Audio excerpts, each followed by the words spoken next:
जादुई बैग। सुरेश और रश्मि नाम के पति पत्नी राजापुर नामक गांव में रहते थे। उनकी 2 बेटियां थीं, जिनका नाम सीता और रानी था। सुरेश बहुत ही निर्धन व्यक्ति था। वह दूसरों के यहाँ मजदूरी का काम करता था, जिससे उसके परिवार का पालन पोषण हो जाता था। वह प्रतिदिन बहुत जल्दी उठकर काम की तलाश में निकल जाता और रात को अक्सर देर से आता था। अब दिन रात इतनी मेहनत करते हैं, परंतु हमारे घर का गुजारा अच्छी तरह से नहीं हो पा रहा है। अब हमारी बच्चियां बड़ी हो रही हैं, इनकी शादी भी करनी है हमें। सही कहा भाग्यवान, तुम चिंता ना करो, भगवान सब ठीक कर देगा। दूसरे दिन सुरेश जल्दी जल्दी उठा और काम पर जाने लगा। तभी वह देखता है कि बाहर मौसम बहुत खराब है और बारिश होने वाली है। आज काम पर मत जाओ, मौसम बहुत खराब है और बारिश हो सकती है। नहीं, काम पर हमें आज जाना बहुत जरूरी है, क्योंकि जंगल में लकड़ियां काटने का काम मिला है। साहूकार ने कहा था कि कल जल्दी से यही जंगल में आ जाना, वहां पर पूरे 10 दिन का काम मिला है। यदि आज मैं वहां पर नहीं जाऊंगा तो वो किसी और को काम दे देगा। हमें अब अपनी बच्चियों की शादी के लिए पैसे भी इकट्ठा करना है। यह बोलकर सुरेश कुल्हाड़ी लेकर जंगल की तरफ निकल जाता है और वहां पहुंचकर देखता है कि अभी कोई मजदूर नहीं आया। सुरेश वहीं पेड़ के नीचे बैठ जाता है और सोचता है कि सभी मजदूर आ जाएं तो काम चालू किया जाए। वह वहीं बैठकर सोचने लगता है कि हमें कितनी जल्दी धन इकट्ठा करके अपनी बेटियों की शादी करनी है। तभी अचानक देखता है कि बारिश होने लगती है। बारिश कितनी तेजी से होती है कि चारों तरफ अंधेरा छा जाता है। उसे एक संत दिखाई पड़ते हैं। सुरेश सोचता है कि यदि संत बारिश में ज्यादा भीग जाएंगे तो इनकी तबीयत खराब हो जाएगी, और वह उनके पास जाकर जो कपड़ा खुद को बारिश से बचाने के लिए रखा था उसे संत को ढकने की कोशिश करता है, जिससे संत बारिश से बच सके। तुम कौन हो? इस जंगल में क्या कर रहे हो?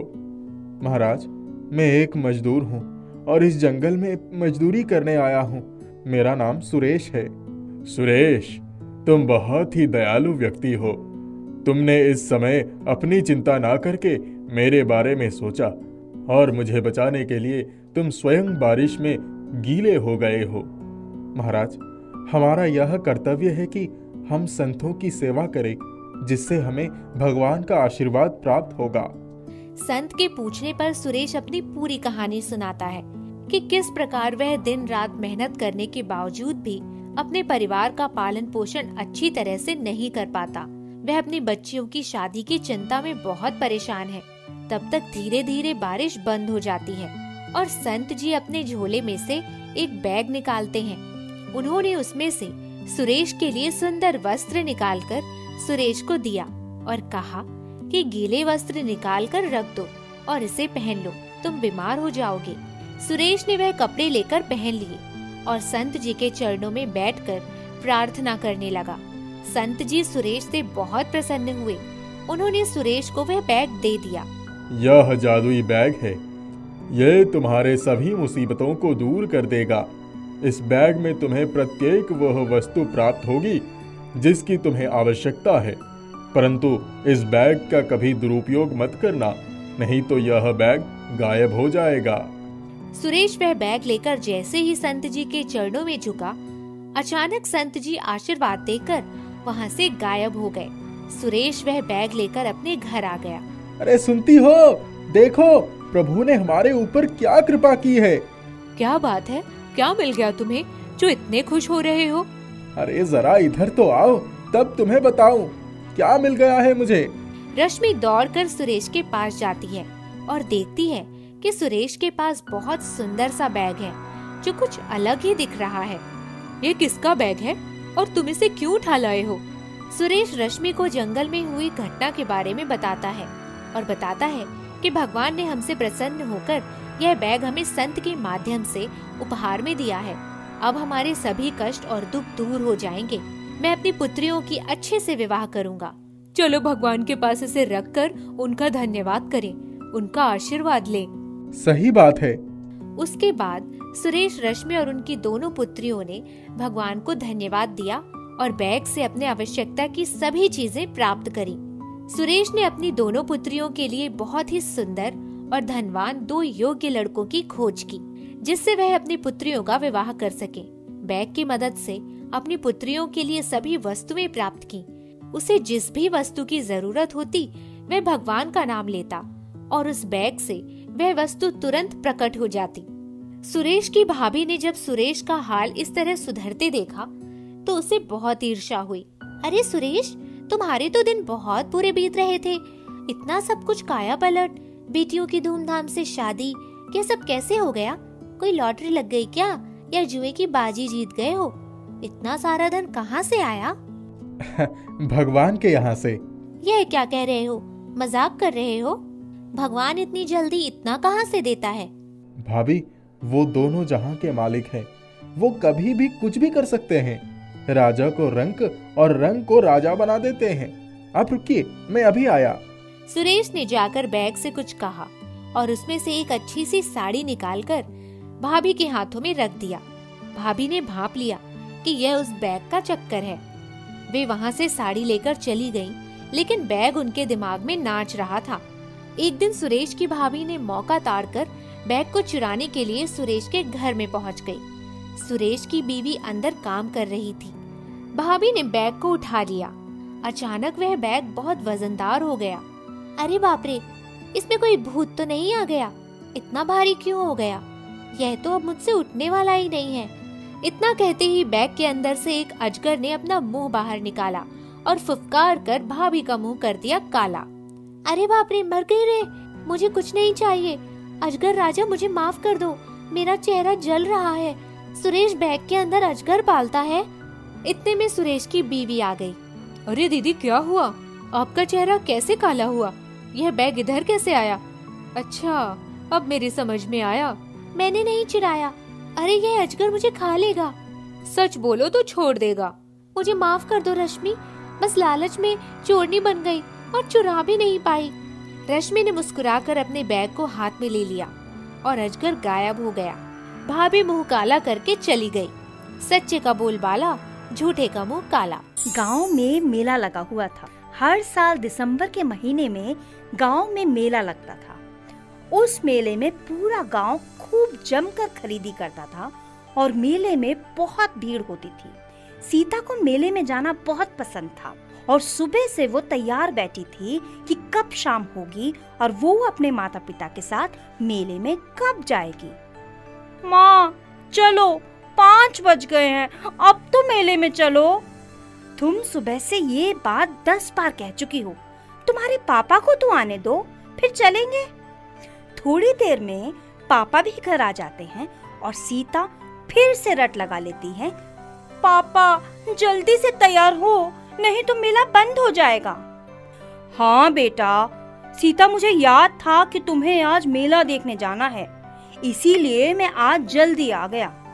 और तीनों मेला पहुंच जाते हैं। सीता मेले में जमकर खरीदारी करती है। खिलौने, कपड़े, चूड़ी, बिंदी और गुड़िया। अब बहुत रात हो गई है, अब घर चलते हैं। हाँ पापा, मैं भी बहुत थक गई हूँ। तीनों वापस घर आ जाते हैं। घर आकर सीता को याद आता है कि मैंने जो कंगन मेले से खरीदे हैं वो तो मैंने पहनकर देखे ही नहीं कि वो मुझे आ रहे हैं या नहीं। वो तुरंत कंगन निकालती है और पहनकर देखती है। कंगन बिल्कुल सही उसके हाथों में आ जाते हैं और वो खुश हो जाती है। कंगन उतारने लगती है तो उसकी माँ कहती है कि बेटा, अब ये कंगन पहने रहो, क्योंकि ये कंगन तुम्हें बाद में छोटे हो जाएंगे। ठीक है माँ, मैं कंगन रोज में पहने रहूंगी। तीनों खाना खाना शुरू करते हैं, लेकिन ये क्या, जैसे ही सीता रोटी को हाथ लगाती है, रोटी सोने की हो जाती है। तीनों की आंखें देखकर फटी की फटी रह जाती हैं कि ये क्या हो गया। सीता के पापा रोटी उठाकर देखते हैं। अरे, ये तो सोने की रोटी हो गई, ये कैसे हो गया? तीनों को कुछ समझ नहीं आ रहा था कि ये क्या हो रहा है। फिर से खाना शुरू करते हैं, लेकिन सीता जिस भी चीज को हाथ लगाती वो सोने की हो जाती है। सीता की माँ समझ जाती है कि कंगन में ही कोई बात है। कंगन को निकालना। सीता कंगन निकाल कर देती है और खाना खाना शुरू करती है। इस बार खाना सोने में नहीं बदलता। अब तीनों समझ जाते हैं कि ये कंगन साधारण कंगन नहीं है। बेटा सीता, स्कूल में किसी को मत बताना।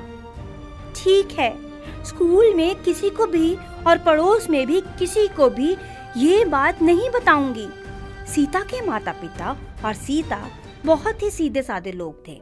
वो कंगन का प्रयोग केवल अपनी जरूरतों को पूरा करने के लिए करते थे। कुछ दिनों बाद सीता के मामा मामी आते हैं। लगता है जीजा जी का काम अच्छा चल रहा है, घर की तो दशा ही बदल गई है। हाँ मामा जी, मेरे पिताजी दिन भर मेहनत करते हैं। सीता की मामी बहुत चालाक होती है। उसे ये बात हजम नहीं होती कि मेहनत से इतना पैसा कमाया जा सकता है, तो चुप चुप कर तीनों की बातें सुनती रहती है। एक दिन उसे इस राज का पता चल जाता है। अगले दिन सुबह, चलो दीदी, आज हम लोग अपने घर वापस जा रहे हैं। अरे, तुम लोग 2 दिन पहले ही आए हो। अरे दीदी, मैं इसको मना कर रहा हूँ पर ये मान ही नहीं रही। मामी रुक जाओ ना। सब रोकते हैं पर मामी नहीं मानती और चली जाती हैं। मामा जी भी चले जाते हैं। शाम को तीनों खाना खाने बैठते हैं और सोने जाते हैं। सीता, कंगन देख लो, सही सलामत हैं या नहीं। ठीक है माँ। सीता कंगन देखने जाती है, पर ये क्या, कंगन कहीं दिखाई नहीं देते। माँ जल्दी आओ, कंगन कहीं भी दिखाई नहीं दे रहे। अरे, कंगन कहाँ चले गए? मैंने तो यही संभाल कर रखे थे। दोनों की आवाज सुनकर पापा भी आ जाते हैं और तीनों मिलकर पूरे घर में कंगन ढूंढते हैं, लेकिन कंगन कहीं भी नहीं मिलते। माँ को समझने में जरा भी देर नहीं लगती कि ये काम किसका है। रहने दो सीता, मत ढूंढो, मुझे मालूम है कंगन कहाँ है। कहाँ है माँ? तुम्हारी मामी ने चुरा कर ले गई हैं। मुझे वो कंगन वापस चाहिए माँ, आप मामी से वापस मंगवाइए। सीता की माँ अपने भाई को फोन लगाती है और कंगन के बारे में पूछती है और कहती है कि वो कंगन मुझे वापस चाहिए, लेकिन मामा मामी मानते ही नहीं कि कंगन उनके पास है। थक हार कर सीता की माँ और पापा कंगन के बारे में सोचना छोड़ देते हैं। लालची मामी कंगन से बहुत सारा सोना बना लेती हैं और बहुत ऐशो आराम से जीने लगती हैं। एक दिन वो कंगन उतारना भूल जाती हैं और कंगन पहने हुए ही अपने बेटे को छू लेती हैं। छूते ही बेटा सोने का बन जाता है। वो बहुत रोती हैं, बहुत पछताती हैं, बहुत कोशिश करती हैं कि उसका बेटा उसे वापस मिल जाए, पर ऐसा नहीं होता। कंगन लेकर सीता के घर जाती हैं और बोलती हैं, ये कंगन वापस ले लो, मगर मेरा बेटा पहले जैसा कर दो। ये हमारे हाथ में नहीं है, तुम्हें इतना लालच नहीं करना चाहिए था, सब तुम्हारे लालच का ही नतीजा है। जादुई कमरा। यश के पापा का नई जगह ट्रांसफर हुआ था। कंपनी ने जो घर उनको दिया था उसका एक कमरा बहुत ही अजीब सा था और गंदा भी था। इसीलिए यश की माँ ने यश को उस कमरे की तरफ जाते देख यश को टोका। यश, उस कमरे में मत जाना। क्यों माँ, इस कमरे में क्यों नहीं जा सकते? बेटा, ये कमरा अभी साफ नहीं है, इसलिए ये कमरा मेरा होगा माँ। कमरा छोटा और घर के बीच में था, तो माँ ने सोचा कि चलो ठीक है, घर के काम के साथ साथ यश को भी देख पाऊंगी। ठीक है बेटा, ये कमरा तुम्हारे लिए साफ करवा देती हूँ। यश को पहली बार अपनी खुद का कमरा मिल रहा था। उसकी तो खुशी का ठिकाना ही नहीं था। माँ, मुझे आज ही एक कमरा चाहिए, जल्दी साफ कर दीजिए ना। नहीं बेटा, आज नहीं कल, क्योंकि आज मुझे बहुत सारे काम हैं, कल कर दूंगी। नहीं, मुझे आज ही एक कमरा चाहिए। यश की माँ ने यश को जोर से डांटा और जाकर खेलने के लिए कहा, लेकिन यश का पूरा ध्यान तो कमरे की तरफ था। जैसे तैसे दिन बीता और रात हुई। यश तो जैसे रात का ही इंतजार कर रहा था। उसने देखा कि माँ पापा दिन भर से घर की व्यवस्था करते करते थककर गहरी नींद में सो चुके हैं। वो धीरे से उठा और कमरे की तरफ जाने लगा। उसने सोचा कि सुबह तक कमरा साफ करके अपने खिलौने आदि रख लूंगा। उसने कमरा खोला और साफ करने लगा, पर कमरा बहुत ज्यादा गंदा था। थोड़ा साफ करते ही यश भी थक गया। उसे पता ही नहीं चला कि वही कमरे की जमीन पर उसकी आंख लग गई। यश, कहाँ हो तुम? यश, यश! यश की माँ ने यश के पापा को घबराकर उठाया। दोनों से ढूंढने लगे। उस कमरे को छोड़कर पूरे घर में खोजा, पर यश का कहीं पता नहीं चला। अचानक यश की माँ की नज़र उस कमरे के दरवाजे पर गई। उसकी कुंडी खुली थी। माँ ने सोचा कि यहाँ भी देख लेना चाहिए। उन्होंने जैसे दरवाजा खोला तो चकित रह गए। पूरा कमरा एकदम साफ।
जब इस बात की खोज की गई तो पता चला कि इसके पीछे की कहानी क्या है, लेकिन किसी को कुछ नुकसान नहीं हुआ। तो जैसे चल रहा था वैसे ही चलता रहा और सब खुशी से जीवन व्यतीत करने लगे।